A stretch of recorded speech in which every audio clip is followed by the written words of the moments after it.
Hello students, question है prove that 1/√2 is an irrational number. Okay, तो इस question को प्रूव करने के लिए हमें सबसे पहले अज्यूम करना होगा कि 1/√2 एक रैशनल नंबर है। तो late assume 1/√2 is a rational number. Okay, now हम क्या करेंगे? ओके, अब रैशनल नंबर है तो हम ऐसे लिख सकते हैं कि 1/√2 इक्वल है p/q के, such that p and q are integers and they are coprime number. सबसे इंपॉर्टेंट है, p एंड q क्या है? Coprime number. Coprime number means उनमें कॉमन फैक्टर ओनली 1 होता है और q is not equals to 0। Okay, और यहाँ पे हमने फिर क्या अज्यूम किया? लेट स्क्वायरिंग बोथ साइड, तो ये क्या हो जाएगा? 1/2 p स्क्वायर q स्क्वायर। तो can I write q square is equals to 2p square. Okay, now after writing this मैं ऐसे लिख सकती हूँ as 2 divides 2p square, so 2 divides q square।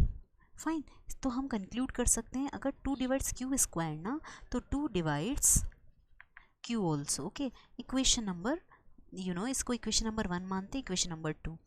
Now let assume q equals to 2 times of m where m is an integer। m को हमने एक integer माना। इस q equals to 2m को आप पुट कर दीजिए इक्वेशन नंबर 1 में।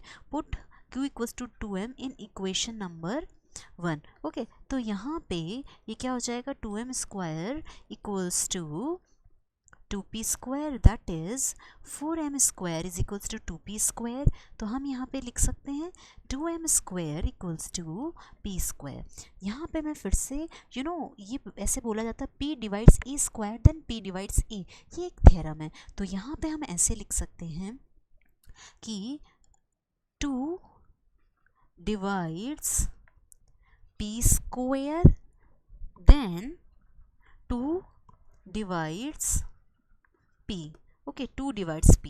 यहाँ पे आप देखो, पहले बोला था p और q में ओनली कॉमन फैक्टर 1 है, और अगर आप इक्वेशन नंबर 2 और 3 से चेक करते हैं तो हमें ये पता चल रहा है कि p और q में हैव कॉमन फैक्टर 2 ऑल्सो। तबकि हमने क्या बोला था? उनका कॉमन फैक्टर ओनली 1 है। दिस कॉन्ट्राडिक्ट्स, ये जो हमने अज्यूम किया है ना, this contradicts that p and q have no common factor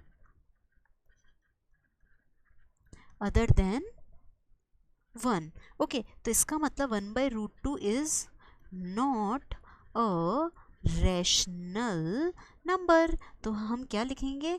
Hence 1/√2 is a irrational number. Okay, और सबसे इंपॉर्टेंट है, कभी भी आपको प्रूव करना है 1/√2 एक इरेशनल नंबर है क्या, तो अगर आप 1/√2 √2 की वैल्यू क्या होती है, आप पहले इसको रेशनलाइज कर लीजिए, तो यू विल गेट बेसिकली √2/2। तो √2 की वैल्यू क्या होती है? 1.414/2 एंड चलता रहेगा, और 2। तो कभी भी आप एक इरेशनल नंबर का एक नॉर्मल इंटीजर से डिवाइड करोगे, हमेशा इरेशनल नंबर ही आता है। या 1/√2 को सिंप्लीफाई करने पे हमें non terminating non recurring decimal मिलेगा। तो वो मैथमेटिकल प्रूव है और ये थ्योरेटिकल प्रूव है। Okay student, thank you.